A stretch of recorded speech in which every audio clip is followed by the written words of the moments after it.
Got Your Eers On is brought to you by Tactical Legion 9.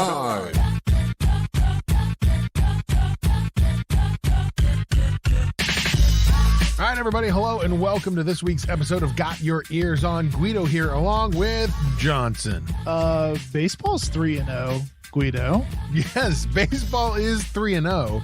I mean, if you're looking for some winning, you need to follow Randy Mazey and his crew because they're winning. I mean, there's some happy over there, right? Right? We can talk about that. Absolutely. We will talk about that, but let's start with WVU basketball. 2 games this past week. 2 losses this past week. Kind of no surprise. Par for the course, as they would say, Johnson. Nothing really changing.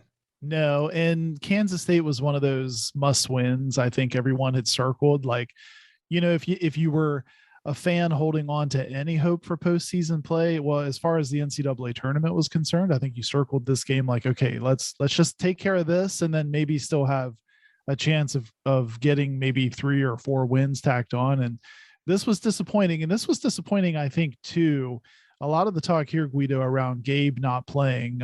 We knew that he was in Hug's doghouse, but I think stepping back and looking at this game, you lose to Kansas State by 5. And, I think depending on where you fall on this argument, I'm not saying Hugs did the wrong thing, but the frustration is, it's a shame it had to go down like that, because having Gabe in this game probably is enough to get you over the hump and get you some rebounds and get you some points and get over the hump and get this win. Don't you think?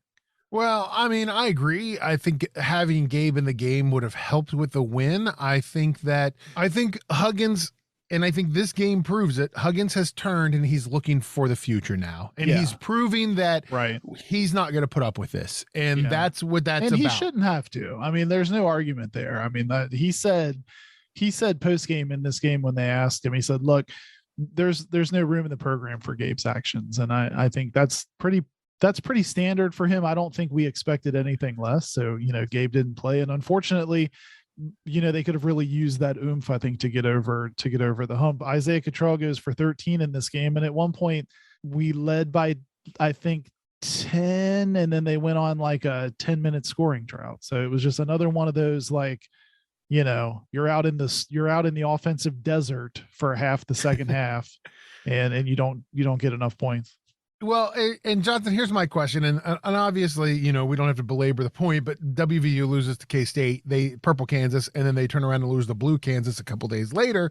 And I think the big narrative of the whole thing, between Gabe not playing and the we're fine and the whole concept that Huggins, or the vibe that he's putting out now, between that and his post-game press conference after the Kansas game, is he's done with this season. He's finished. And it's funny too, isn't it? Because post-game Kansas State, you and I were texting, Scoot was texting with us. Hugs actually says we just need to win 5 of these last 6 and we're good. And the 3 of us texted each other like, wait, huh? Like, wait, what? Like, what? And so after this game, WVU loses 71-58. It just kind of, and honestly, Guido, I think for all intents and purposes, this was a better game than 71-58. It got away from them at the end, but I think I think we thought they had a fighter's chance at home being in the Coliseum, but really they just shot the ball terrible. Kansas grabs 50 rebounds. And for some reason, Kansas cannot shoot in the Coliseum. Like, Kansas has this inability to produce points when they come to Morgantown. And we saw that again. And that game was close. I mean, I think with I don't know what it was, maybe 5-6 minutes left, that game was still, both teams were in their 50s. Yeah. Like, I think Kansas had 55 and West Virginia had like 50. And then, Kansas kind of ran away with it at the end. But Coach Huggins, Johnson, was like, hey, I just need to do better with the portal. Yeah, and I think he made the comment you and I were talking about. He said he'd give his right arm for Cam Thurman. And I wanted to ask you what you thought about that, because I think, and someone tweeted it out, I should have bookmarked it, but I think you could make the argument that I feel like he has a kind of a team of, or not a whole team, but he has half a team of Cam Thurmans. No, And that's not a knock against Cam. I'm just saying that I've been arguing each time we get together, each episode, I've been arguing that, I think you have Paulie Polacap, I think you have Gabe, I think you probably argue one or two other guys in there that I think they do work their butts off. They're just not good enough to get over the hump in conference play. Well, maybe that's it. And one of these days we should try to get Cam on the show. I think what he's more referring to is the fact that Cam Thurman was a team player. He was an overall sort of overarching guy who was out there hustling to win games for WVU. And I think that what Huggins is feeling now, and I think what the transfer portal has done, what name and likeness has done, has really turned these guys into, well, what about me? It's about me. And I think that that's where the change is. I think that, he looks at a guy in Huggins's head, he looks at a guy like Cam Thurman and he says, well, Cam was here for how many ever years. He fought hard. He threw elbows. He did his thing out there on the court. None of these guys are doing that. These guys are just out there for themselves and not for the university. Yeah. And I think in Hug's mind, probably, he's thinking like Cam did whatever he asked him to do. He was probably really coachable, played whatever role Hugs asked him to play. And you're probably right. That's probably what he's got on his mind when he's saying I'd give anything for a Cam Thurman.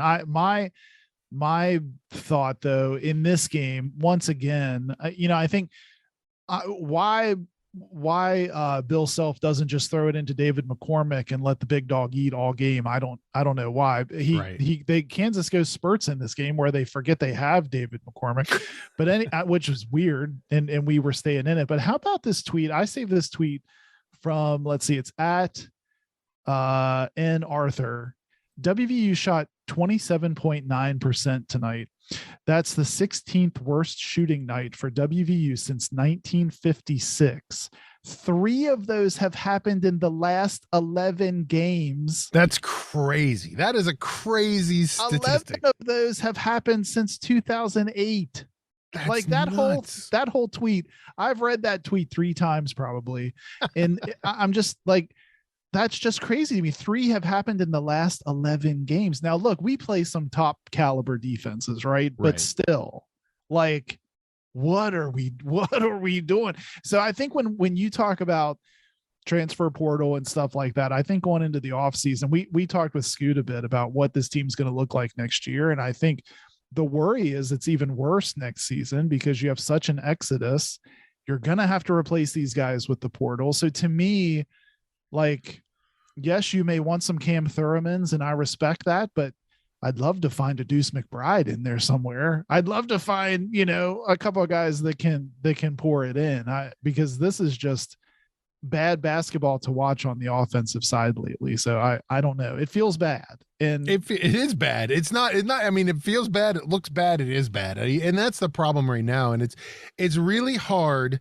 And listen, kudos to us WVU fans. Like, kudos to the fans of the Mountaineers. I mean, sold out Coliseum. No, that's a great point. I'm glad you brought that up. Like, I know it's a primetime game. Kansas is a big team.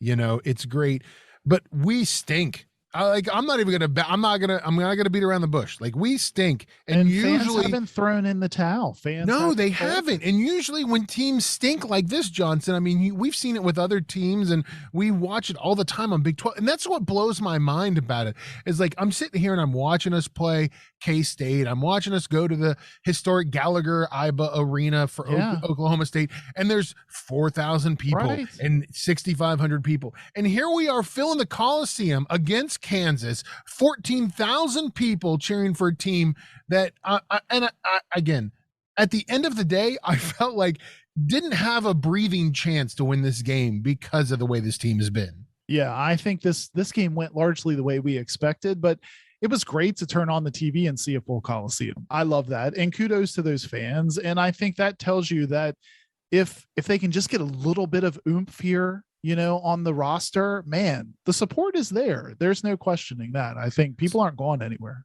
So, and Scoot's not here. And next week when Scoot's back, I'm really anxious to hear what he has to say. WVU, we continue to look at this team and we continue to say, is this a coaching problem? Is this a roster problem? Is this a players problem? And it's so hard to tell. I mean, we're now, we're 3-10 in the conference. I know we still have what are we, 14-13 now? Is that what our overall record is? I mean, yeah, I think you're right. 14-12, 14-13. I should know that off the top of my head. And in 14-12, and you look at this team and you're like, well, is this a coaching problem? I mean, do we need changing in the coaching staff? Is this a player problem? That's the part I haven't been able to figure out, Johnson. We sit here and we say, well, this team has won before. This coaching staff has won before. And yeah, there's not a lot of young bloods on the coaching staff. It's a different team than what Huggins has had before. I'm still having a hard time wrapping my head around, like, where is this problem coming from? Well, I think you hit it earlier. I think we don't need to overthink it. I feel like it was, the portal game is new, and I think this was a swing and a miss. And that's no knock on Paulie Polacap and Curry and these guys, Diamond Kerrigan. I think they've had some good and some bad, but I think they were largely like, I don't know, project guys, like they weren't fully. You said it right off the jump when we started talking about the basketball season. Are we going to see these guys get hurt by not having a season with Hugs so that year 2 they can come in and really be productive? And I think that played out largely. I mean, I think, it was, we're going to take a flyer on some of these guys and plug some holes, and it didn't develop. And so to your point, is that coaches not developing them quickly? I don't know. I think these guys have shown they can develop players. They just need the time, and that wasn't afforded them this year. Really. I think that year in and then year 2 come in and be part of the roster is probably what they needed. And they didn't do it. They didn't do it that way.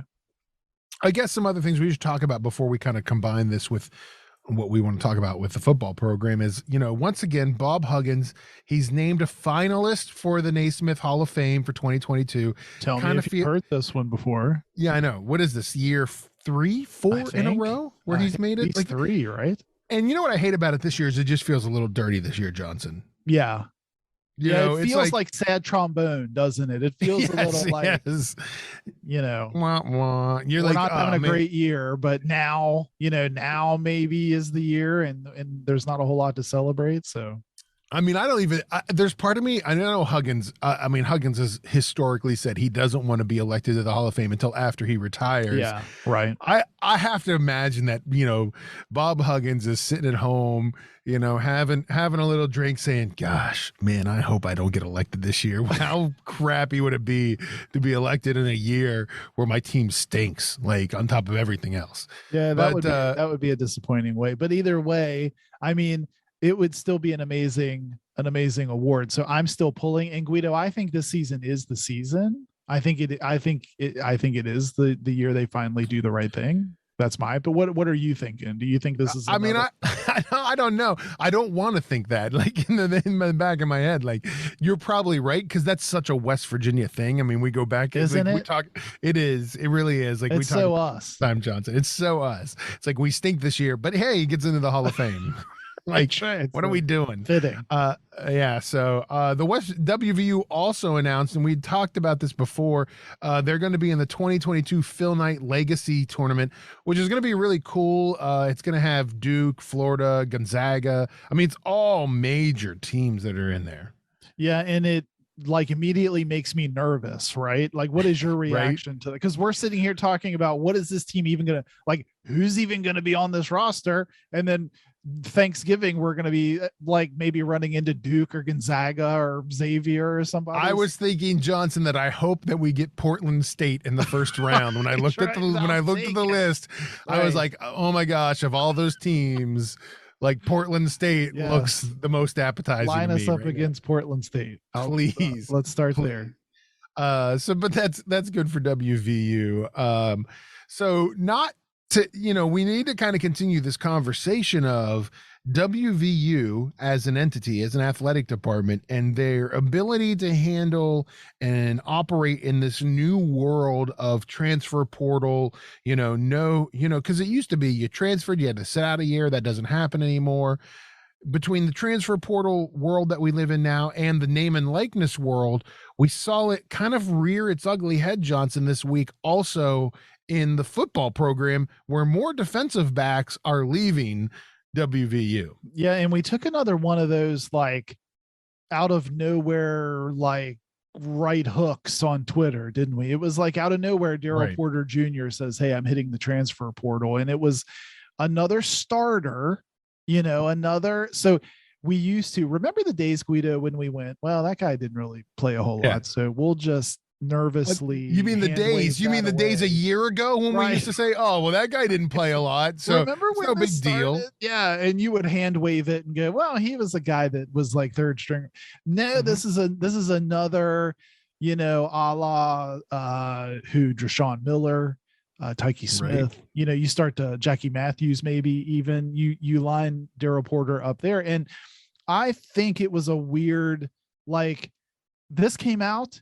And then Mountaineer Twitter, it was a couch that someone lit on fire. Yes. Like Mountaineer Twitter just absolutely.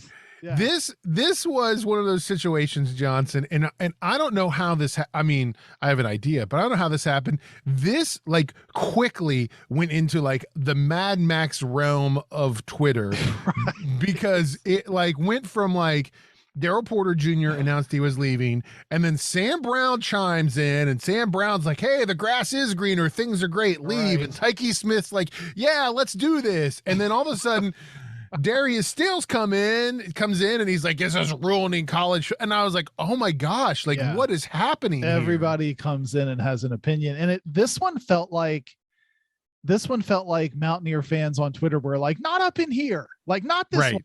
Like we're putting our foot down. We need to understand what's going on.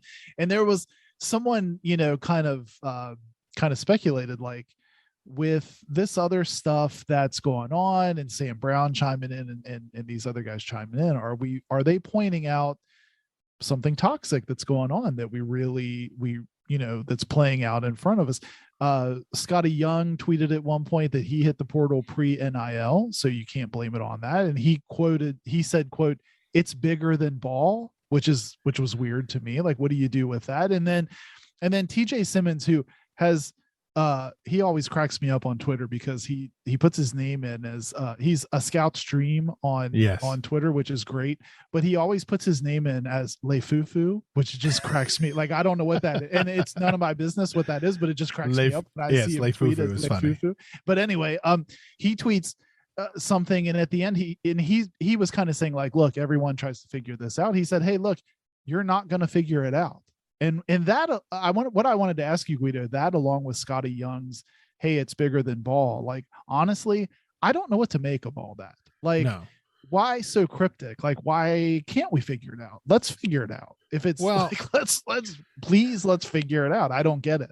What do you make of that? Well, and here's the problem we're seeing some of these players go into the portal thinking that the grass is greener. And I know that for Tyke Smith and for Sam Brown, they've landed and it's done well for them.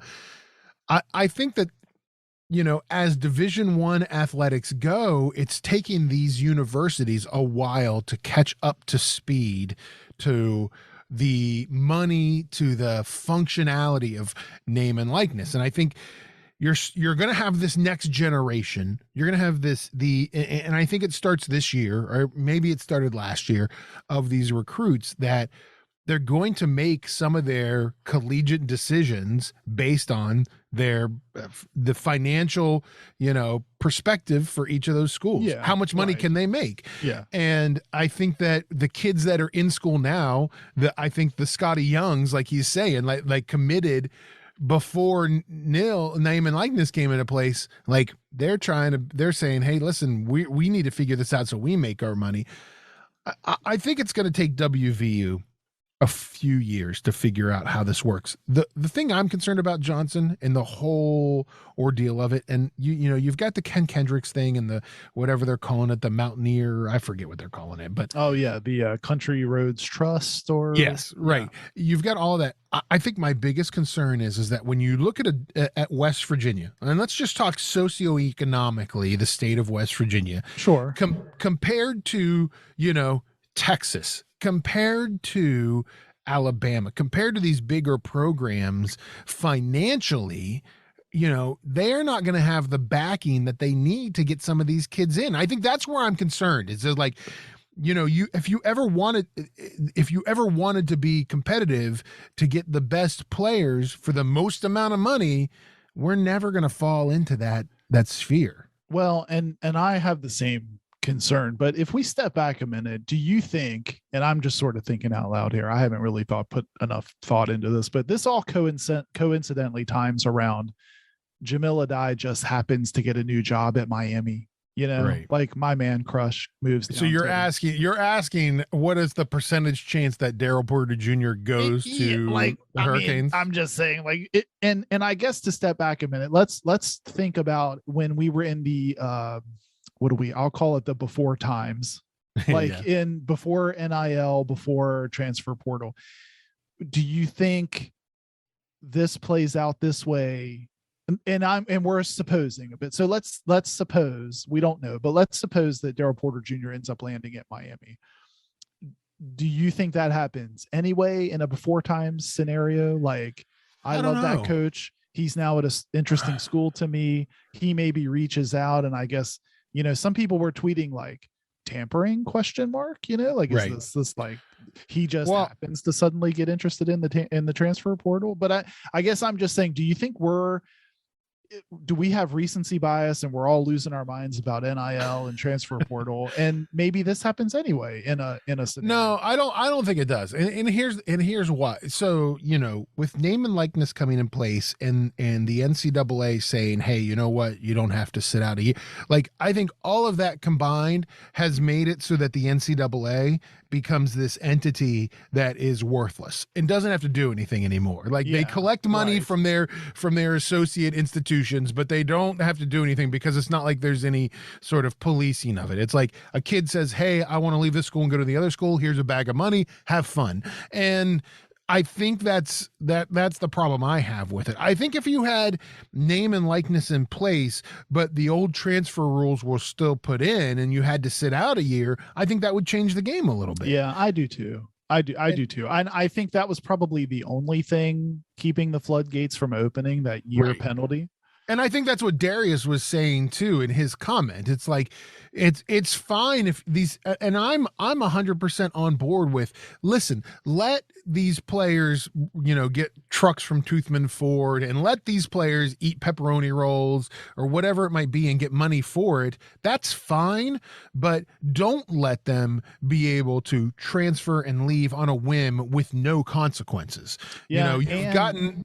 Doesn't it make you wonder if he then, like, from a player's perspective too, it makes me wonder, I brought up Deshaun Miller, he went to Auburn, he's now back in the transfer portal. He'd probably be solidifying himself as like a third year starter in the WVU defense. It seems silly, doesn't it? It's like, right. It's not. And when we see these grass is greener, I think it gets under our skin because you're like, really? I mean, well, and this is not to become like, I'm going to start adulting here, Johnson. Like, I'm going to sound like a dad. Right. It's okay. But not to talk about the real world, but the real world's kind of like that in some ways. It's yes, you can make your own decisions and do what you want to do. But if you're under contract, if you've got something you're supposed to do, then do it. And I think that's the problem I have with it is now it's allowed students like Daryl Porter. He waited to jump into the portal after he already accepted his scholarship. So he gets a free semester at WVU now, hits the portal. He'll be somewhere else. He'll do summer practices with whoever and play next year for another team. It's abusing the system. And I think that's that's where the NCAA, and they won't, you know, Mark Emmert. I mean, listen, we are 3 years into this craziness now.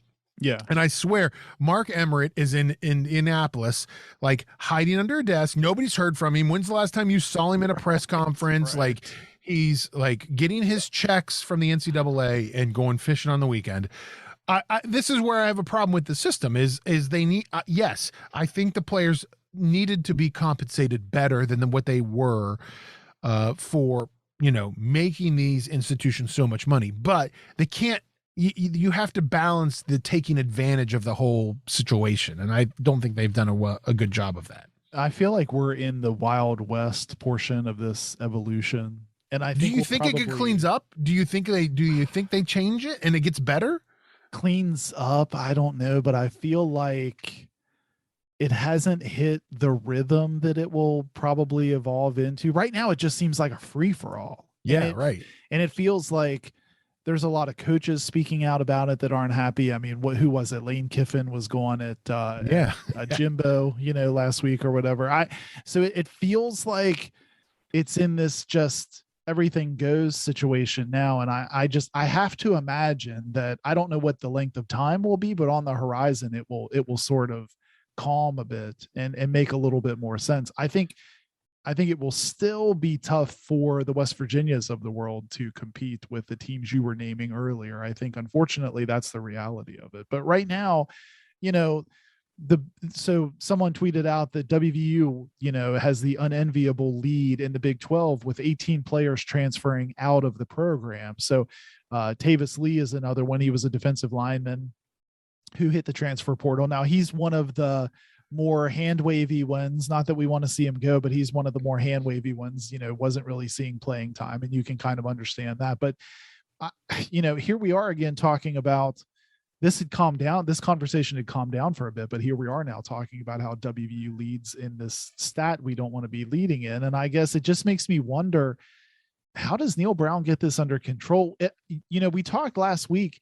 It was like we finally put a, what was the Billy Mays advertisement where he would put the piece of tape on a big leak and it would just stop it, Flex Seal. So Flex Seal. We slap the old Flex Seal on the wide receiver room. We talked about that last week.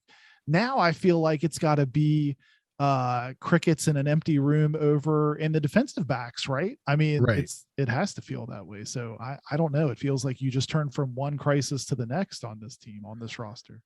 Well, and I think for me, Johnson, the hardest part has been, and we'll pivot to baseball here in a second, talk about happiness. Let's do it. But I think the hardest part has been, it's like, if you are forecasting as a prognosticator, if you are forecasting the future for WVU football and WVU basketball for 2022, 2023, it ain't pretty right now for either of those programs. Yeah, it feels like a tough road to hoe. I mean, the Graham Harrell news was a shot in the arm, but man, it just feels like so many other questions still have to be answered on this team, and the competition doesn't get any easier. So speaking of a shot in the arm, then WVU finds out this week that Raheem Jeter, who's one of their quarterback recruits, gets shot in the leg. Yeah, which is, how terrible is that? We'll need surgery. I haven't heard any more on this news. So hopefully it's something that he can bounce back from. This sounds terrible. And it just feels like bad luck in the middle of all of this transfer portal and tough recruiting and stuff. I don't know. It was just like, to me, like, come on, and hated for him, hated for, what it hopefully won't do to his recruitment. I just want to get to a point, and I'm not sure where that point is. That point, I feel like, is a year and a half down the road, where I'm not shaking my head, Johnson, about WVU athletics. And here's the question I have for you. Like, when does WVU's inability to compete in the transfer portal and name and likeness and everything? We've been talking about the coaches. We've been talking about Huggins not being able to do it. We've been talking about, Coach Brown not being able to do it. When does it really sit on the shoulders of Shane Lyons? Yeah, it's a great point. Well, I think sooner than later, if you start to see, so we're still talking about a sold out Coliseum. Right.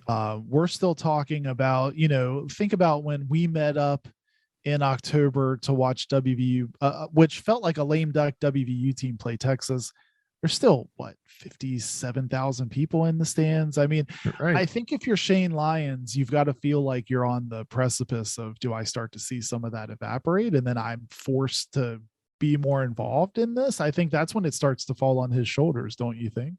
Yeah, I mean, I think the best thing for Shane Lyons right now is a sold out crowd in the Coliseum on a Saturday night to watch us lose to Kansas. Like, right. but I feel like this to me is starting more and more to look like, hey, administration did not prepare the athletic department for the coming storm of name and likeness and transfer portal. No, you make a great point. And I thought early on we were ahead of the game in that regard. If if you listen to social media and you listen to some of the communication out of WVU athletics, but that certainly doesn't feel like it. And I did notice, so to your point, I did notice people tweeting kind of over the weekend prior to the Kansas game that they felt like, just generally speaking, that they felt like interest in the WVU athletics programs were waning a little bit. Now, you wouldn't know that Saturday night in the Coliseum, but I think on the football side, if Scoot were here, I think he'd point to these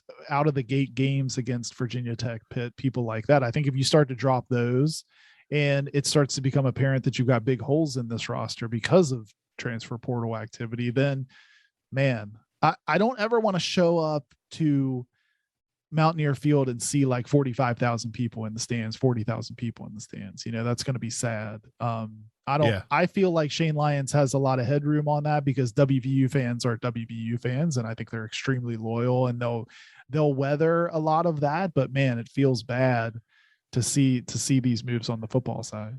Well, and I kind of, we've been doing this podcast now for a couple of years. I mean, obviously you and I have been West Virginia University fans forever and Scoot's, last 20 years. And I kind of do this like barometer test where I start to listen to, some of our fellow podcasters like RVK and Country Roads Confidential and Josh over at Unreasonable Doubt. I read a lot of articles from, West Virginia Sports Now and Smoky Musket. And I start to sort of gauge this temperature of, well, is this a coaching problem? Is this a university problem? And it's starting to tilt a little bit more towards, hey, I don't know if the administration really got everybody ready for what was happening. And I think you're right. The test will be what happens here in the fall, not necessarily if it's wins or losses, but yes, butts in the seats, amount of games that are being televised nationally. Those are things that start to add up for the university. And if Shane Lyons and President Gee can't get all of that in order, I'm not necessarily sure I'm focusing the blame on, Coach Brown, Coach Huggins, individually. Yeah, me either. And I agree with you because it's tough to navigate. I mean, I don't think you and I are making these opinions because we think like, hey, just fix it. I mean, there's no doubt it's hard to navigate. I totally get it. But I think you have to help yourself out as much as possible. And at the moment, it feels like we're constantly talking about being on our heels rather than getting out in front of some of this stuff. So, I think on the basketball side, Guido, to answer your question, we'll see in the off season. Hugs I think he's fully capable of fixing it. He's fixed it before. I think he'll know what he wants. We were already talking about a new commitment just here today that basketball picked up, Federico. Yeah, JUCO big man Johnson, Fede Frederico.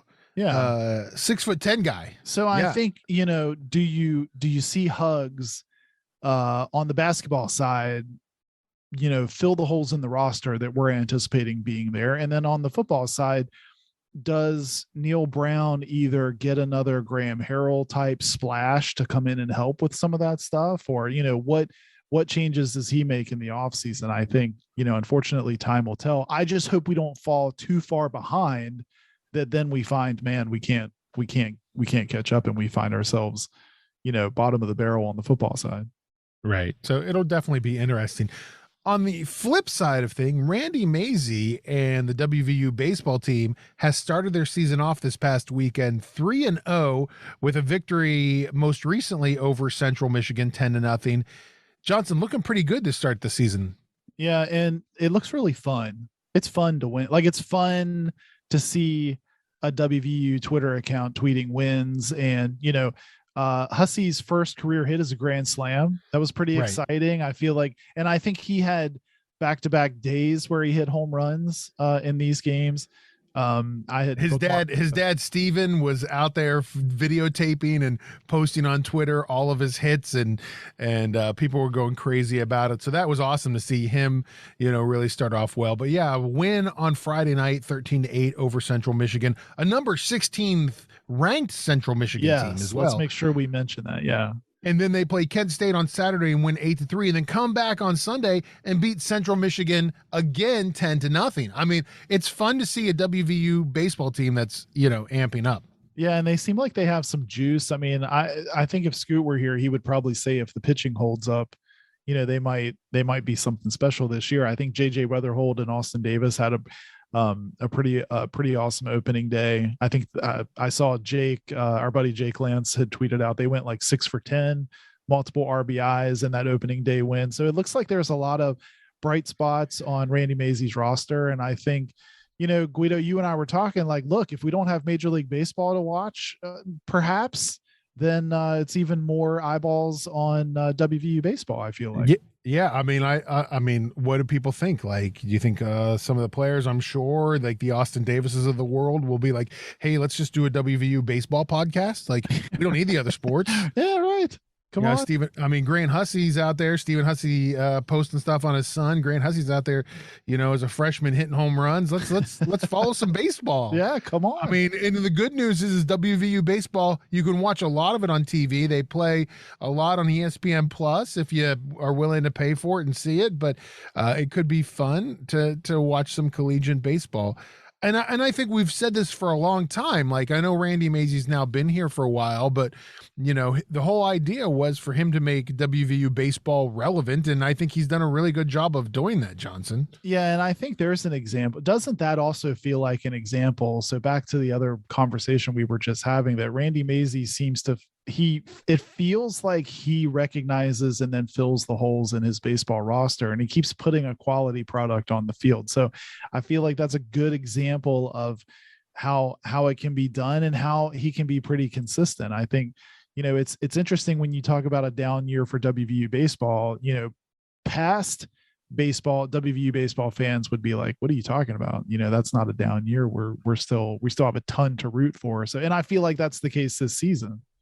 Yeah, I mean, I think it's a fun team. I mean, you've got a player like Austin Davis, who's now his third year at WVU. He's, I think leading the team in hits. There's a lot of fun, I guess, for lack of a better word, to watch there. There's a lot of fun baseball. On top of that, and we forget this sometimes, like WVU baseball has produced some guys, that have gone on and had Major League Baseball careers. John Means, Manoa, they've all gone on and had pretty successful and are looking good in the major leagues. Yeah. And what better advertisement for your program than to be sending those guys and have them have immediate success. So I think it's cool. I think he's doing a great job, and I'm excited for baseball.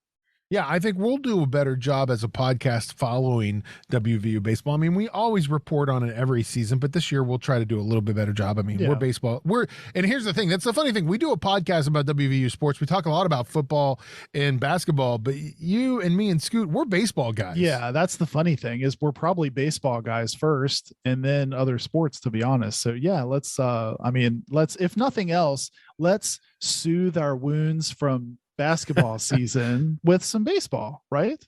Yeah, exactly. WVU baseball plays some games that are televised this week. On Monday, they play Coastal Carolina at noon. That's on ESPN Plus. They travel to Charlotte, North Carolina to play Charlotte, and that's at 4 p.m. on Friday. That is also on ESPN Plus. So there's a lot of WVU games coming up. That whole Charlotte series between ESPN Plus, Conference USA TV, you can watch that whole series next weekend.